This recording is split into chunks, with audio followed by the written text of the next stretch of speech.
방송이 지각하는 건 여기밖에 없고. 보통은 청취자들이 지각을 하는데. 네.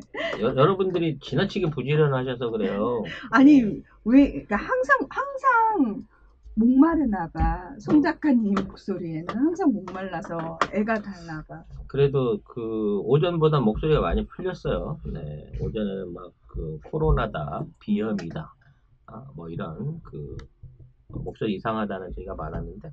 네. 네, 안녕하세요. 문희정입니다. 제 허리는 이게 계속 재발하는 거라서 지금은 고통은 약간 없어졌어요. 고통은 약간 없어졌는데 이게 또 앉아있는 시간이 오래되면은 그 허리 아파 보신 분들은 아마 아실 거예요.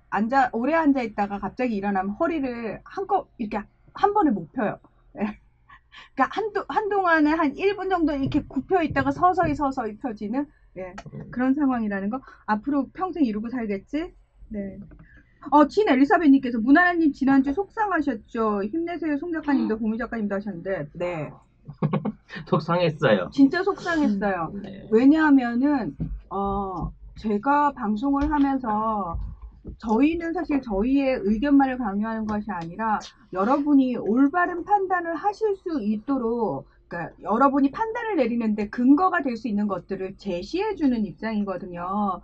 그래서 사실은 저희 입장에서는 이런 것도 생각해 볼 수 있지 않을까요? 라고 이제 제시를 해 드린 건데, 그걸 가지고 이제 생각보다 너무 많은 분들이 직설적으로 이제 말씀을 좀 하셔가지고, 약간 상처도 받았지만 또 한 부분이 뭐냐면, 그래도 나름 진보 유튜브라고 하는데 아직도 이 진보 유튜브에 들어와 계신 많은 분들이 어떤 부분에 있어서는 제가 봤을 때 약간 위험해 보이는 그런 가치관을 가지고 계신 게 아닌가, 그리고 그런 행동 방식을 가지고 계신 게 아닌가라는 생각에 조금 염려가 되기도 했고 좀 속상하기도 했고, 솔직한 심정이 그거였어요. 네. 졸지에 이제 뭐랄까 감정적으로 힘들고 조회도 안 나오는 방송이었습니다만, 어찌됐거나 그런 논란을 할 수 있고 대화를 할 수 있다는 게 큰 어떤 소득이 아니었나 생각을 합니다. 이승진님이 30억 이상 있는 사람들 몇 명인지 아세요? 그러는데 많아요. 하지만 전 아닙니다. 네. 뭐 30억 이상은 사실 되게 많잖아요. 그러니까 저 예전에 막 그 아나운서 할 때 뭐 그렇게 수백억대 자산가들이 많아 우리나라에. 다 그런 데서 뭐 한번 만나보지 않겠냐고 얘기가 와가지고. 어머 또 자기 자랑을 당했어. 그걸 왜 자랑이라고 생각하세요? 왜? 저는 기분 되게 나빴어요. 제가 그랬어요. 그 사람 그 직업이 뭐냐고. 그랬더니 무직이지도. 자기 건물 관리한대요. 그래서 아니 그거 말고 직업이 뭐냐고 여쭤봤거든요. 그랬더니 그게 건물 관리가 직업이라고 해서 그게 무슨 직업이냐고. 예, 철없던 원래 시절에, 돈 많으면 네. 직업이 필요 없는 거 아닙니까? 네. 철없던 시절의 문희정이었습니다. 네, 지금은 철이 많이 부족한 문희정이 되겠습니다. 네. 자, 오늘의 PPL 광고 멋지게 한번 해봅시다. 상품도 쭉 깔아봤는데 처음으로. 네. 여러분 보이시죠? 네. 손 선풍기입니다. 손 선풍기. 이게 그 두 가지 디자인인데요. 이렇게 이제 이 손으로 들고 쓸 수 있게끔 3단으로 되는 선풍기예요. 근데 이제 이 장점이 뭐냐면 얘가 이 충전 소켓이 있잖아요. 이 소켓에 얹어놓은 상태에서 충전과 사용을 동시에 해서 할 수 있고, 얘가 회전 기능까지 있다는 거죠. 네. 그러니까 이거는 이제 들고 다니면 한 8시간 무선으로 쓰잖아요. 네. 근데 무선으로 안 쓰더라도 유선으로 놓은 상태에서 24시간 사용할 수 있다는 거예요. 근데 나는 이게 제일 좋은 게 조용합니다.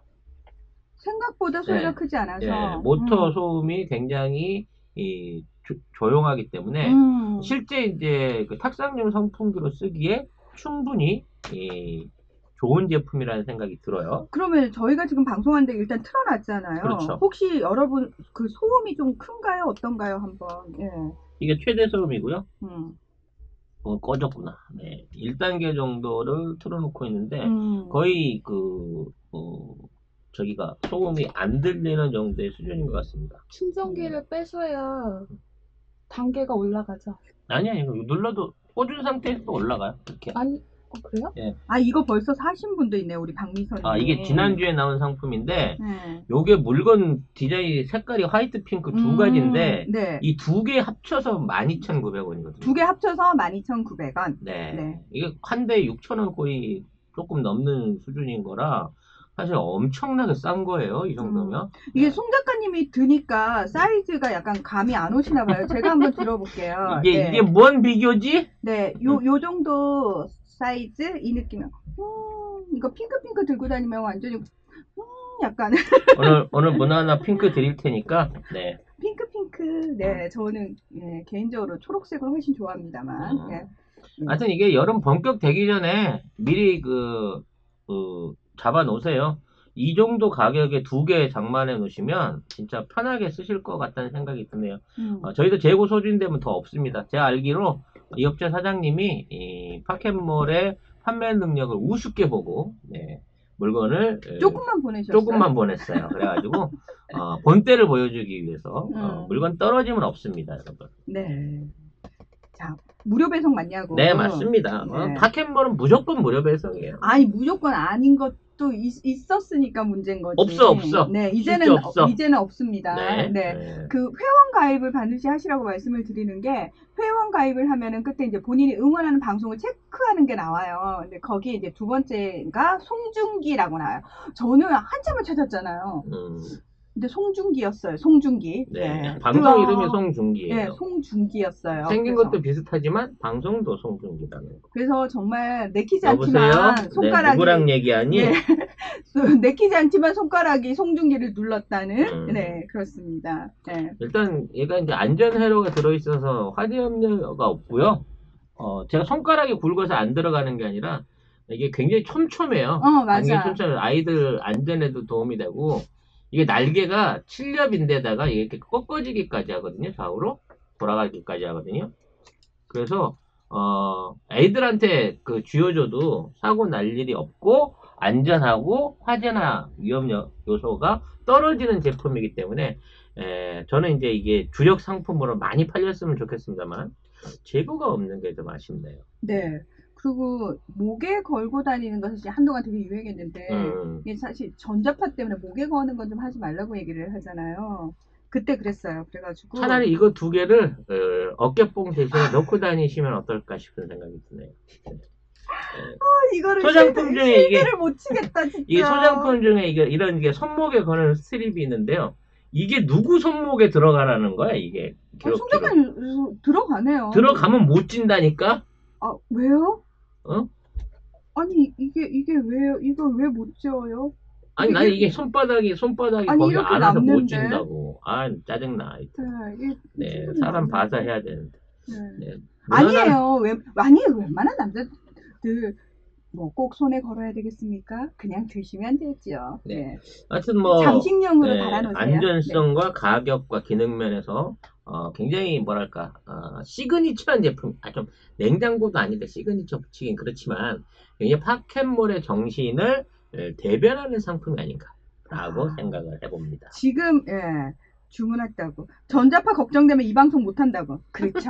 예, 우리가 뭐 전자파에 노출되어 있는 게 한두 가지가 아니죠. 네. 그러나 봤을 때 한 가지라도 좀 줄여보자고 드린 말씀이었습니다. 이거 손가락용이래요. 아, 그렇구나. 예. 네, 손목용이 아니고 손가락용이랍니다. 네. 예.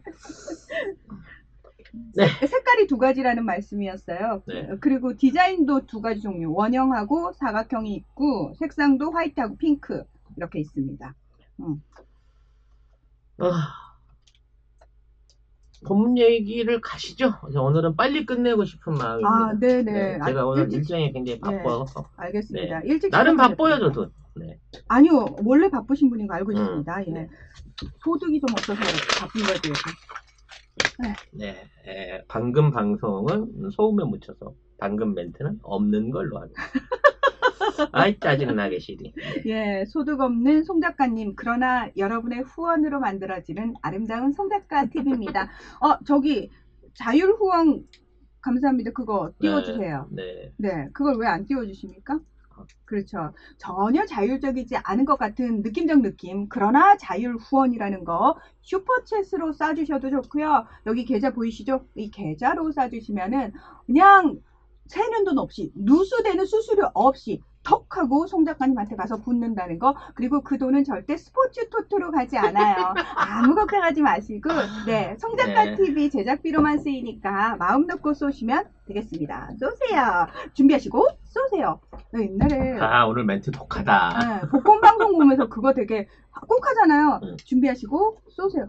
우리 아빠가 그렇게 주택 복권을 이만큼씩 매주 샀거든요. 매주 산 게 나중에는 아빠가 버리지도 않아. 안 맞았는데 그걸 왜 안 버리는 거야? 그래서 나중에 그 생각했다니까 저거 살 돈을 모았으면 집을 사지 않았을까라는 생각을 해봤습니다. 그게 됐으면 네. 집이 좀 일찍 생기고 큰 네. 집이 생깁니다. 네. 그러나 결국 되지 않았다는 거. 우리 아버지 70평생에 되지 않았다는 거. 네. 네. 한 5년만 더 사셨으면 됐을 텐데. 네, 아이고, 예. 아무튼, 그렇습니다. 송 작가님 못 먹어서 부어서 그래요. 네. 잘 드시기 바라고요. 제가, 시카고 피자 먹였습니다. 방송 전에. 자, 시카고 피자 시켜갖고 먹었습니다.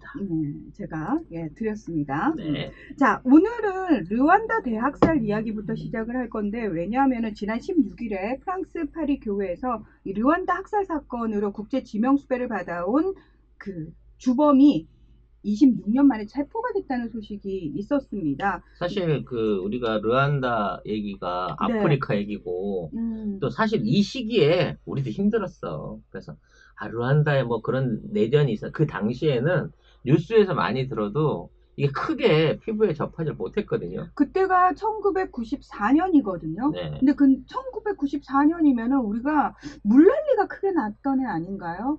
그렇기도 하고 그다음에 북한에서는 고난의 행군 시기 아닌가? 뭐 어찌 됐거나 그냥 네. 르완다라 그러면 뭐 고릴라의 고장 뭐 이 정도, 아프리카에 있는 뭐 중부의 뭐 국가 이 정도로 생각했기 때문에 여기에 대한 중대성을 생각을 못 했는데 이런 나라에서도 26년 만에 어떤 그 시민들의 학살에 대한 단죄를 하는구나. 그렇죠. 근데 우리가 엊그제가 뭐였습니까? 5.18. 네. 이게 같이 연상이 되면서 한꺼번에 이게 데자뷰처럼 쫙 오는 거야. 그렇죠. 네. 우리는 아직까지도 단죄를 못하고 있습니다. 그 사람 멀쩡히 살아가지고 대한민국을 활보하고 다녀요. 매일같이 써도 35만 원이 나오는 신기한 성장. 29만 원이요. 29만 원인가요? 네. 미안합니다. 네. 29만 원이 나온다는 화수분 통장을 가지시고, 네. 네. 29만 원 가지고 늘 시바스 리갈로 가든 파트를 하시고 골프를 수영원 데리고 다니시는. 그렇죠. 정말 그 통장 궁금한 통장이죠. 90이 네. 넘으셔도 너무 이렇게 정정하시고 항상 경호원들 대동하고 다니시는 그런 분. 예. 그런 분입니다. 사실 르완다가 어디 있는 나라냐면 되게 조그만한 나라예요. 위에 이제 부룬디도 있고 우간다도 있고 옆에 탄자니아도 있고 콩고 민주공화국에 이렇게 둘러싸인 되게 조그만 나라인데 사실 르완다에 우리가 왜 관심을 가져야 되냐면은 지금은 전 세계를 상대로 하는 프로그램들 되게 많잖아요. 한류가 뜨면서 우리나라 프로그램을 외국에서도 뭐 저쪽에서 다 본다고 그래요. 자, 이게 무슨 차이가 있냐면 여러분, 우리 마인드 자체가 이제 프로그램을 만들든 또는 댓글을 쓰건 내가 뭐 외국 친구와 SNS를 하건 간에 기본적으로 그 나라 또는 전 세계적으로 어떻게 돌아가고 있는지는 좀 알고 얘기를 해야 된다는 거예요. 그렇지. 모 프로그램이 얼마 전에 그러니까 왜 외국에 있는 사람들을 외국인들을 우리나라에 데려와서 관광시켜주는 프로그램 있잖아요. 굉장히 유명한 어서 와. 예. 근데 거기서 르완다 친구들이 나왔어요. 그런데 저도 그거 봤는데. 저도 봤어요. 네. 근데 그 친구들이 3명이 나와가지고 되게 그 르완다 대학살에 대한 얘기를 했거든요. 아버지를 그때 잃었고 막 이런 가슴 아픈 얘기를 했는데 문제는 그 다음 주에 바로 벨기에 친구들이 한국을 찾은 거예요. 이게 왜 문제가 되냐면 르완다 대학살의 근본 원인을 제공한 나라가 벨기에입니다. 근데 우리가 그 두 나라 국민들, 뭐 그들은 모르겠지만, 동시에 이제 비교 편집할 정도로 어떤 국제적인 감성이 없는 거죠. 네. 없는 거죠. 5.18 다큐하고 바로, 전두환 공정 영상 트는 것 같은. 네, 네, 그거 그런 똑같은 방송을 해버린 거예요. 네. 네. 그러니까 아마 이제 르완다 친구들은 이제 방송을 인터넷으로 봤겠죠. 보면서 바로 이어서 그 벨기에 사람들 나오는 게 물론 뭐 시간이 지난 일이라고는 하지만 여전히 현재의 아픔이고 상처잖아요. 그런 사람들한테 적어도 그러니까 한국 어땠어? 한국 괜찮지 않아? 라고 얘기할 정도가 되려면은 그런 기본적인 역사적인 어떤 지식은 있어야 되는 게 아닌가. 그래서 그 당시에 루안다 관련한 얘기들이 우리한테 크게 주목을 받지 못한 이유도 사실은 또 따로 있어요. 네. 왜냐면 이 루안다의 내전이 일어나게 된 계기라 그러나 뭐 이런 것들의 근본에 우리 흔히 하고 있는 5.18과 같은 네. 지역 주민들 또는 지배 계층을 위한 일종의 모종의 암투가 숨어 있었기 때문에 네. 이런 부분이 생겨난 거거든요. 맞습니다. 예. 그리고 사실은 아프리카 지도를 보셨는지 모르겠는데 유독 아프리카 지도는요 직선이 많아요. 우리가 흔히 이제 지도를 보면서 지도가 똑바르지 않아가지고 왜 보통 강이라든지 산이라든지 이런 자연 지형에 따라서 국경이 나뉘는 경우가 상당히 많잖아요. 그러다 보니까 똑바로 이렇게 뚝뚝뚝 끊어지는 나라는 거의 없어요. 근데 아프리카 대륙은 유독 뚝뚝뚝뚝 끊어진다는 거죠. 이건 무슨 의미냐면, 자, 아프리카는 우리가 항상 아프리카 다큐멘터리 보시면 아시겠지만, 다양한 부족들이 그냥 부족처럼 살았어요. 살았는데, 지금 말하는 국가들은 제가 늘 근대 국가라고 표현을 하는데, 이 근대 국가는 뭐냐?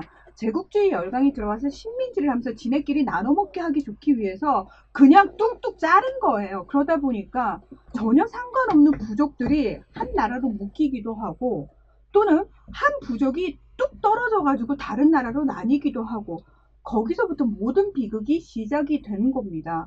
사실 이 북부나 중앙 아프리카에 있는 그 아프리카 원주민 이 사람들 나라가 갈려져 있지만 거의 한 가지 언어를 공통으로 써요. 스와질리어라고. 그러니까 그게 뭔 얘기냐면 옛날에는 그냥 부족끼리 교류하고 그 대륙 안에서 이렇게 가깝게 산 거야. 이슬람 아니면 아프리카에 있는 우리가 아는 원주민들은. 근데 그 사람들을 유럽 국가들이 와서 분할 통치를 하면서 그러니까 자기들의 입맛에 맞춰가지고 이거 행정구역을 나눈 거죠. 그렇죠. 나눠 놓고 난 다음에 그 안에서 통치를 원활하게 하기 위해서. 왜냐하면 소수가 다수의 원주민들을 통치해야 되니까 소수를 원활하게 하기 위해서 우리말로 하면 앞제비를 세운 거야. 그렇지, 앞제비. 나카무라상을 집중적으로 양성한 거지.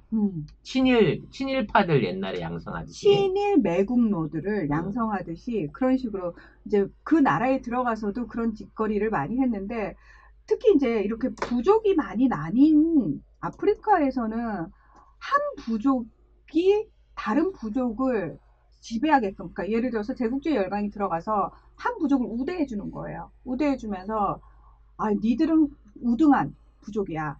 그러니 저 열등한 부족들을 니들이 관리를 해. 자, 이렇게 되면은 무슨 문제가 생기냐? 별 생각이 없다가도 본인이 완장을 딱 차게 되면은, 그리고 본인이 혜택을 받게 되면은, 마치 뭐라도 되느냐. 갑자기 이웃이었던 부족을 그때부터는 지배를 하는, 지배자의 시각으로 보게 된다는 거죠. 즉, 그 비극이 루안다에서 일어났는데, 제가 기본적인 조금 그 개요를 좀 설명을 해드리면은 1994년 4월 6일부터 7월까지 100일간 최소 80여만 명에서 100만 명이 학살이 됐습니다. 자, 왜 벨기에가 이 루안다 대학살의 원흉이냐라고 말씀을 드리냐면 그 전까지는 독일이 오랫동안 거기에 이제 지배력을 미치고 있었는데 사실 뭐 중앙에 있는 작은 나라기 때문에 거기에 특별히 뭐 얻을 게 없으니까 독일은 별로 관여하지는 않았어요. 그러나 그러니까 먹잘 게 없는 땅이에요. 그렇죠. 이 땅이. 예. 네. 마치 부탄이 영국령이었지만 별로 영국이 관여하지 않았던 이유가 부탄이 별로 먹고 살 게 없고 영양가가 없으니까 그냥 내버려 둔 거거든요. 그러니까 제국주의 열강은 철저해요. 자기 이득에 도움이 되는 땅만 악랄하게 물어뜯고 있고 그리고 끝까지 물어뜯죠. 지금도 그런 상황이 벌어지고 있는데 이 루안다 같은 경우에는 워낙 작은 그 중간에 있는 지역이기 때문에 독일이 그냥 이렇게 슬렁슬렁 놔뒀는데 1914년부터 1918년까지 무슨 일이 있었죠? 제1차 세계대전이 일어나잖아요. 거기서 독일이 패전을 하게 됩니다. 그러면서 패전국 대신에 벨기에가 들어와서 이제 식민 지배를 하게 되는 겁니다. 그래서 용이한 통치를 위해서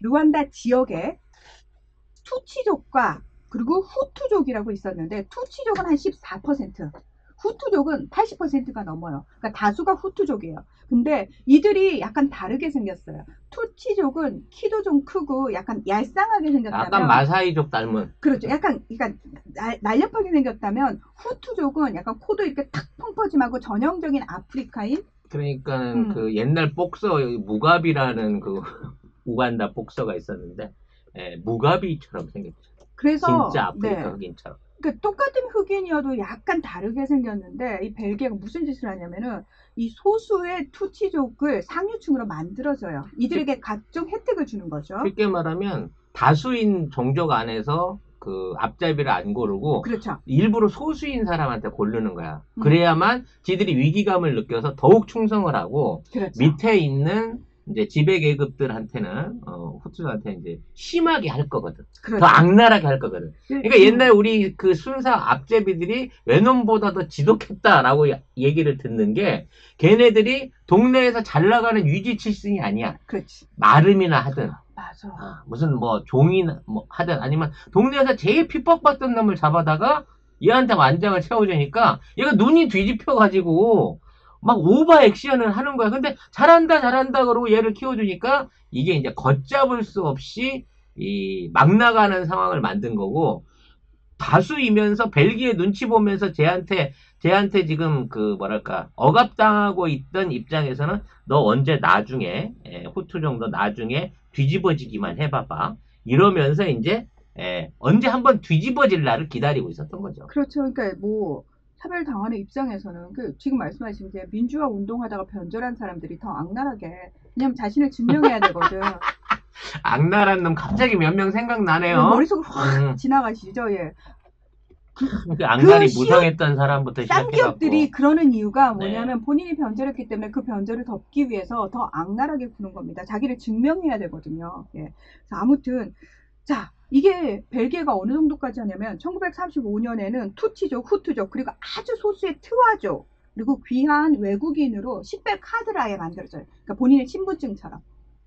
그러니까 이제 신분증을 나눠주면서 가나다라로 등급을 매겨버린 거예요. 그렇죠. 해놓고. 그리고 더 심한 게 뭐냐면 왜 우리가 예전에 유대인하고 그냥 유대인 아닌 사람 비유대인을 어떻게 구분하지 이랬을 때 교수님이 그냥 한마디 했었거든요. 유대인의 특유의 어떤 생김도 하나의 식별 기준이 됐다는 것처럼 실제로 벨기에가 무슨 짓까지 했냐면은 코의 길이를 재는 거예요.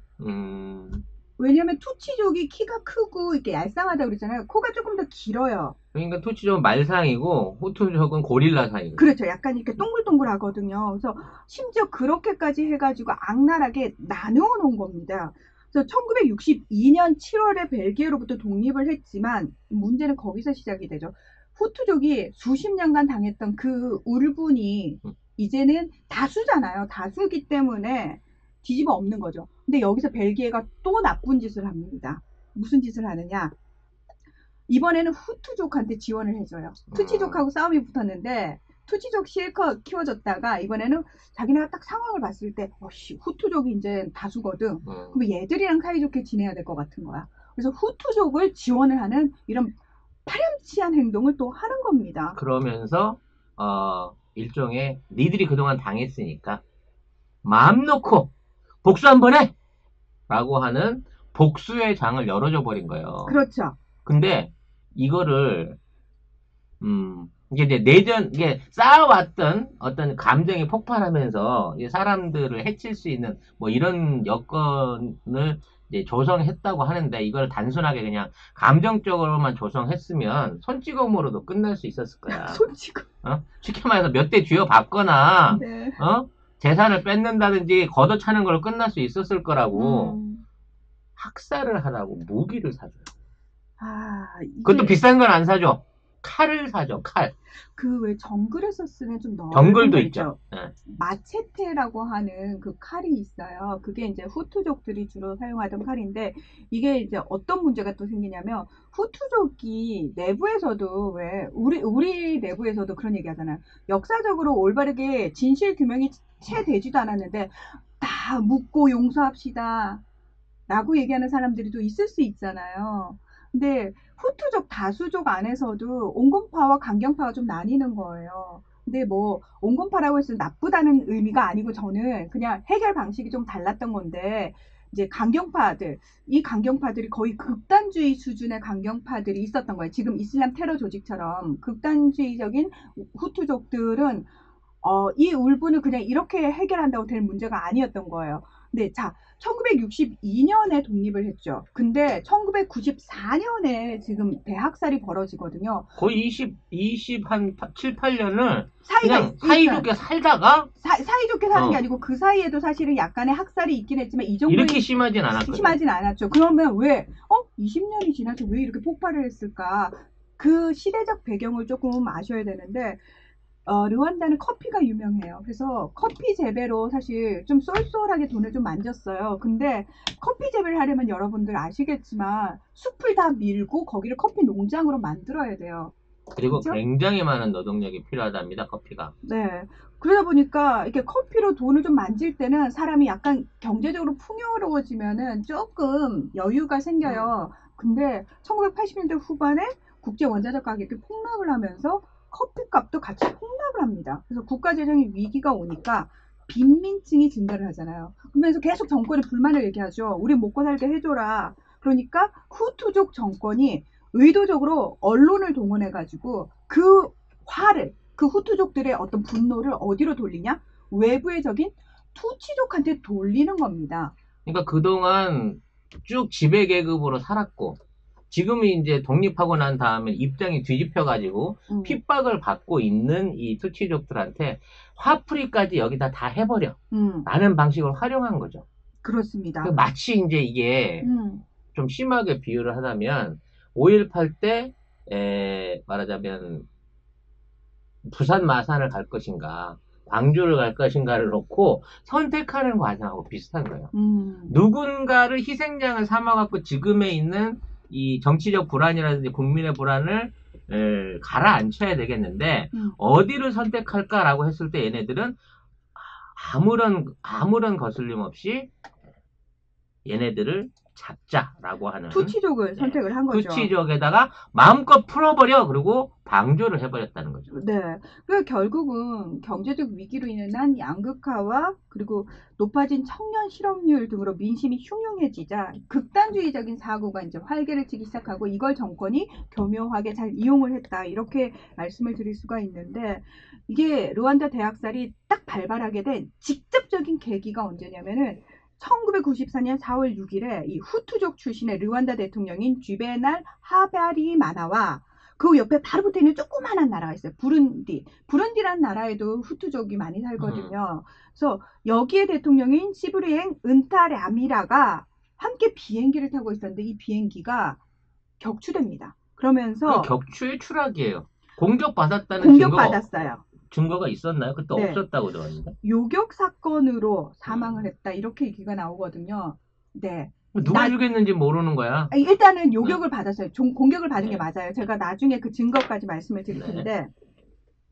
자, 이러니까 강경 후투족들이 아싸 잘됐다. 이거는 누가 봐도 투치족의 소행이야. 라고 하면서 가짜뉴스를 퍼뜨리면서 그때부터 투치족 때려잡자. 투치족 때려잡는데 가담하지 않는 너도 배신자. 낙인을 찍어버리는 거예요. 그러면서 너도 죽어. 이러고 투치족뿐만 아니라 온건 후투족까지 다 죽여. 그냥 다 죽여요. 거기에 동참하지 않으면 본인이 죽는 거예요. 대학살에 참여하지 않으면 같이 죽는다는 얘기고 아까 말씀드렸다시피 신분증을 구분해 놨잖아요. 신분증을 보면 이 사람 종족이 나오니까 그렇죠. 신분증을 버리고 다녀. 그리고 이제 중간에 애매하게 생긴 거지. 그치, 말상도 아니고 이게 외모는 잘 이거 잘 모르겠는데 모르겠네. 이거 통과시키려고 그러는데 거기에서 옛날 호적 족보를 파와가지고 야 얘네가 투치족이다 라고 명단을 알려주는 이런 비열한 짓거리를 서슴지 않습니다. 왜냐면 누군가 죽여야 되는데 죽일 사람이 누군지 모를까봐 명단을 뒤에서 흘려주는 역할을 누가 했다? 프랑스가 했다. 프랑스가 있습니다. 네. 자, 근데 너무 웃긴 게 2012년에 프랑스 조사관의 조사 결과 이 격추를 시킨 쪽이 후투족 극단주의자들. 그럼 자기 편한테 죽은 거 아니야. 네. 극단주의. 결국은 근데 왜 이 극단주의자들이 이 비행기를 격추시켰냐면 이 당시 이 르완다 대통령이 뭐 이제 투치족도 기용을 하는 거예요. 내각에 내각에 기용을 하면서 이제 조금 평탕책을 쓰니까 탕평책을 쓰니까 평탕이라고 그럴 수도 있지. 그럴 수도 있습니다. 탕평책을 쓰니까 그렇죠. 그게 이제 못마땅한 거예요. 강경파들 입장에서는. 그러니까 아직 우리 분이 다 풀리지 않았는데 어디 전라도를 장관으로 쓰고 말이야. 대통령 네가 뭔데? 요따위 얘기를 했다는 거죠. 근데 이 대통령도 사실 원래는 이제 독립운동을 하시고 그다음에 후투족의 어떤 투쟁 전사로서 이름을 날리시다가 대통령이 됐는데 제가 늘 말씀드립니다만 전 세계적으로 민주화 투사였다가 또는 독립 투사였다가 대통령이 됐을 때 딱 자기 임기만 하고 순순히 물러나시는 분들은 거의 없는 것 같아요. 왜냐면 그분들이 지나친 사명감을 가져갔고요. 내가 아니면 이 내가- 나라를 못 살릴 것 그렇지. 같은 거죠. 자기 아니면 이 나라가 안 될 것 같은 생각을 해서 무리한 연장 집권을 하다가 그렇죠. 꼭 비리를 만들고 우파를 만들고 적폐를 만들어갖고 그 세력한테 당해요. 그러니까요. 그러니까 이분도 3년임을 하신 거예요. 근데 본인이 이제 세 번째쯤 되니까 생각이 세 번째에서 끝나는 게 아니고 헌법을 뜯어 고쳐가지고 자기가 종신을 하려고. 종신을 하려고 하니까 생각을 해보니까 자기가 종신을 하려면은 뭔가 자기 편의 사람, 자기 쪽으로 끌어들여야 되는 사람들이 많잖아요. 그 상대로 투치족을 선택을 한 거예요.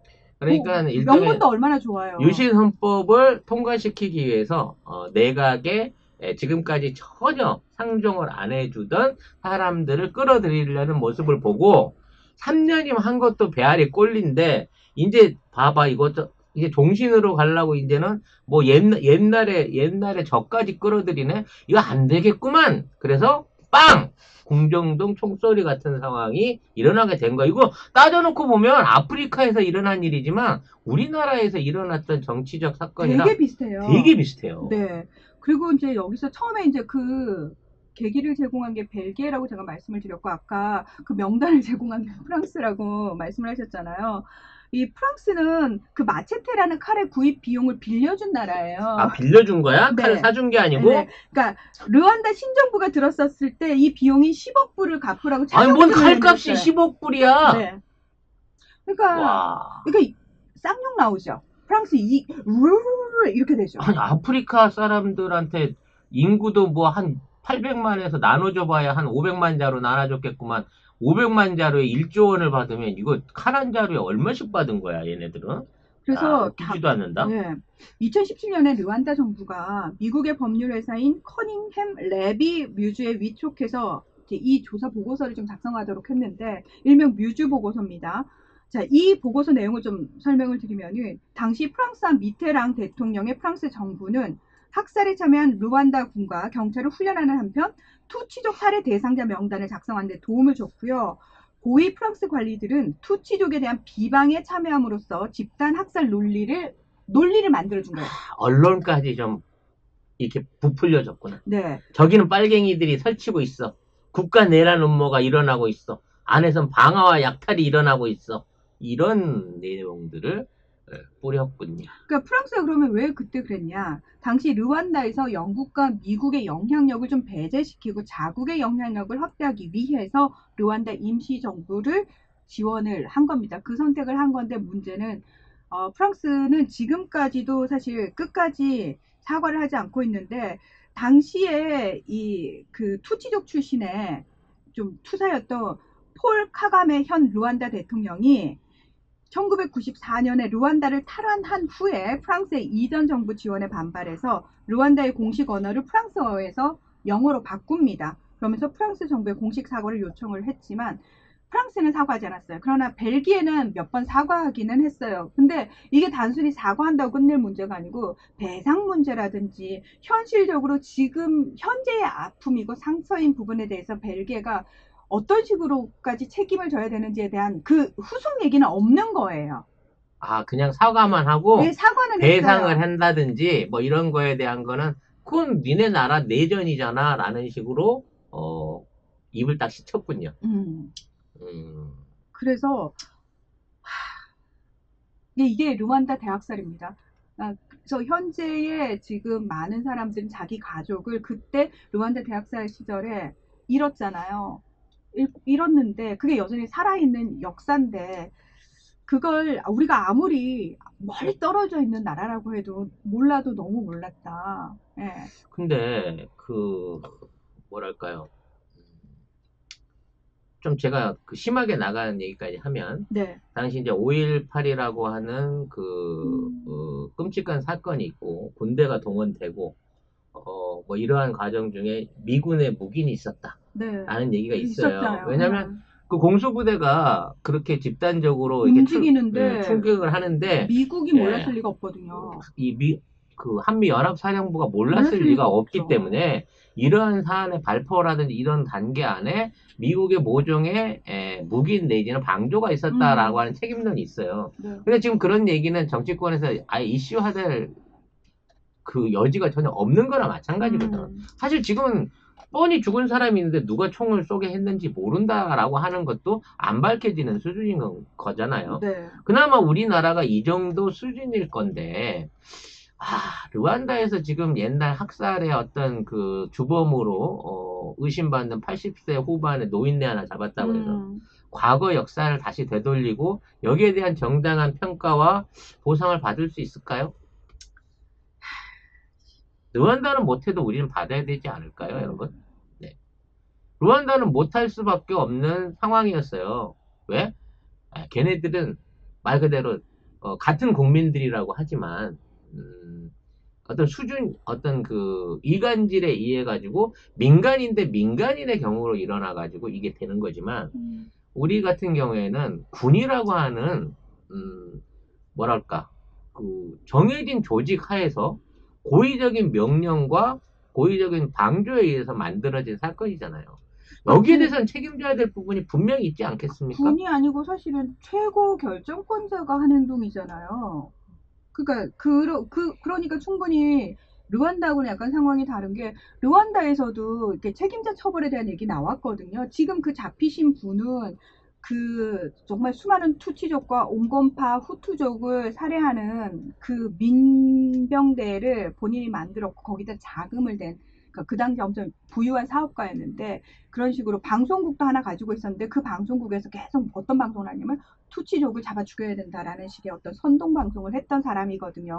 그래서 그 사람은 이제 책임이 있는 거고 그런 식으로 몇 명을 책임자 처벌을 했지만 문제는 뭐냐면 나중에 이제 제대로 한 사람 한 사람 다 벌을 주려고 찾아내 봤더니 거의 후투족 중에서 연결 안 된 사람은 없는 연루가 안 된 사람이 그렇지. 없는 거예요. 거의 모든 정치인인 거지. 모든 공무원인 거고. 그리고 모든 국민들도 왜냐면 제가 아까 그랬잖아요. 내가 여기에 가담하지 않으면 내가 죽고 내 가족이 죽어요. 그러면 거의 그 집단적 광기에 휩싸일 수밖에 없는 상황이 생기는 겁니다. 그래서 너무 안타깝게도 그러니까 정말 제대로 된 단죄를 할 수가 없는 어떤 정황이 돼버린 거. 그렇지만 대표적으로 정말 확실하게 잘못이 드러나고 그 부분을 부추긴 사람들에 대한 처벌은 지금까지도 계속 벌어지고 있고 아마 이 사람은 국제형사재판소로 끌려가서 재판을 받을 겁니다. 이 사람이 84세거든요. 근데 우리도 이제 생각 달리 해야 되는 게 뭐냐면 나이가 많으면 이 사람 항상 변호인들이 그렇게 변호를 해요. 이 사람이 잘못은 했지만 이 사람의 나이가 고령인 관계로 수형 생활이 신저하게 어렵고 뭐 이딴 식의 표현을 해요. 변호사들이 항상. 요즘 그런 얘기 듣고 있는 분들이 꽤 있죠? 네. 근데 그거 생각 바꾸셔야 돼요. 왜냐면 독일에서는 나치 전범은 90세가 넘어도 잡아갑니다. 그리고 나치 인사하잖아요. 공공장소에서. 90세가 넘었는데 그 할아버지 잡혀가기도 했어요. 그리고 지금도 나이에 상관없이 그 안에서 죽을지언정 일단 무조건 법적인 처벌을 한다는 겁니다. 그래서 우리는 약간 누가 잘못을 해도 그 사람이 죽거나 잘못해서 나이가 많아지면 약간 약해지는 마음이 있고 그걸 계속 공략하려고 하거든요. 근데 그런 생각을 가지지 말아야 된다라는 거. 네. 주식회사 맥슨골드 24K, 18K, 14K 장신구 최고가 매입 순금 골드바 최저가 판매 업체입니다. 여러분 집안에 잠자고 있는 금땡이들이 있나요? 예, 맥슨골드로 가져가시고 반드시 송작가 TV를 보고 오셨다고 말씀을 하시면 됩니다. 골드바가 필요하신가요? 예, 최저가로 드립니다. 주식회사 맥슨골드. 연락처는 010-2713-2213번입니다. 010-2713-2213번으로 연락을 주시면 되고요. 자, 장소는요, 종로 3가 전철역 8번 출구 앞에 있다고 합니다. 럭키 주얼리 도매상가 1층 8호입니다. 네, 좀 우울한 얘기였고요. 어떤 시의성하고 연결 때문에 그랬는데, 뭐 사회적 합의, 이 어떤 뭐 용서와 화해, 이거는요, 진정한 사과와 처벌이 이루어지고 난 다음에 된 맞아. 거예요. 누가 용서한대? 이렇게 딱 때려놓고, 난 미안하다는 미안해. 생각하고 있어. 그냥 없던 일로 하자, 시간 지났으니까. 순간 욕 나올 뻔했네요. 지금 그거 와서 굳이 알바 해야 뭐, 너도 다 잊었잖아. 생각 잘 안 나지? 당한 사람은 기억합니다. 아유, 입에 쫙쫙 붙으신 게 많이 당하셨나 봐요. 전 겁나 당했죠. 그러니까요. 네, 현장에 네. 있었기 때문에. 네. 장난쳐 이러고 정말 주먹이 나갈 법한 네. 얘기였습니다. 아무튼 우리나라에서는 르완다 같은 전철을 밟아서는 안 된다. 그렇습니다. 전모 씨와 발포 책임자 같은 사람들은 국제법정을 보내는 게 아니라 우리가 처벌하고 우리가 다시 그에 대한 제대로 된 단죄를 살아서 반드시 내려야겠지만 죽는다고 하더라도 얻어내야 된다. 역사에 기록해야 됩니다. 그러니까 많은 분들이 부관 참시라도 해야 된다. 진실 규명이 왜 필요하냐고요? 진실 규명을 해야지만 엉뚱한 소리 하는 인간들이 안 나타난다고요. 그렇죠. 아니 지금 피해자들이 유가족들이 눈은 시퍼렇게 뜨고 살아있는데 모두가 광주를 목격한 사람들이 있는데도 불구하고 엉뚱한 소리 하는 사람들이 있잖아요. 정치권에서. 그리고 처벌을 안 받잖아. 그런 막말을 하는데도 불구하고. 그러니까 저는 이게 문제라는 거예요. 그러니까 역사에 반드시 진실 규명 정확하게 해서 정확하게 기록하고 다시는 그런 망발이 나오지 않도록 철저하게 교육시켜야 된다라고 생각을 합니다. 저는 세월호 문제도 마찬가지라는 생각이 들어요. 아직까지 진실 규명 안 됐잖아요.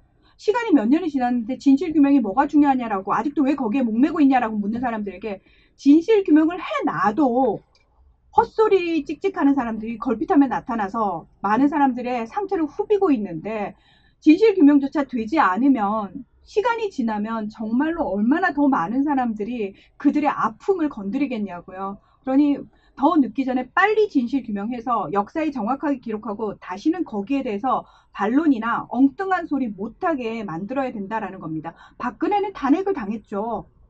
탄핵 당한 거 법적으로 처벌이 내려진 겁니다. 근데 그거에 대해서 엉뚱한 소리를 또 하고 있잖아요. 많은 사람들이. 보세요. 이런 상황이 벌어졌는데도 엉뚱한 소리를 하는 사람들은 계속 나타난단 말이에요. 그래서 우리가 긴장감을 늦추면 안 된다라는 겁니다. 예. 개혁에는 언제나 반발이 따릅니다. 그 반발하는 세력들을 우리는 사실 억누르지 못할 줄 알았지만 이제 우리가 제도적으로 억누르고 이것들을 강행할 수 있는 권한을 찾게 되는데 30년 이상의 세월이 흐른 거잖아요. 그러면 이렇게 30년 만에 얻어낸 권한을 발휘하지 않고 또 묻혀버리면 이런 역사는 계속 반복될 수밖에 없다라는 생각으로 맞습니다. 30년 만에 개혁과 청산의 기회를 우리는 절대 놓치지 말자. 르완다는 못하더라도 우리는 하자라는 차원에서 이 방송을 준비해봤습니다. 루스님 맞죠? RUTH 번데기 발음 님께서 돈치들 주연의 루츠라고 해야 돼? 루스 아니야? 번데기 발음? 루트. 네. 루트 돈치들 주연의 호텔 르완다 대학살의 실화 영화도 보셨으면 하셨는데 많은 분들이 호텔 르완다 저도 사실 추천을 드리고 싶은데 그거를 꼭 보시면은 조금 더 이렇게 르완다 대학살에 대해서 좀 와닿지 않을까. 최근에 이제 넷플릭스나 동영상 보시는 분들 많은데 여유 되시면 르완다 호텔도 보시고 호텔 르완다도 꼭 보시기 바랍니다.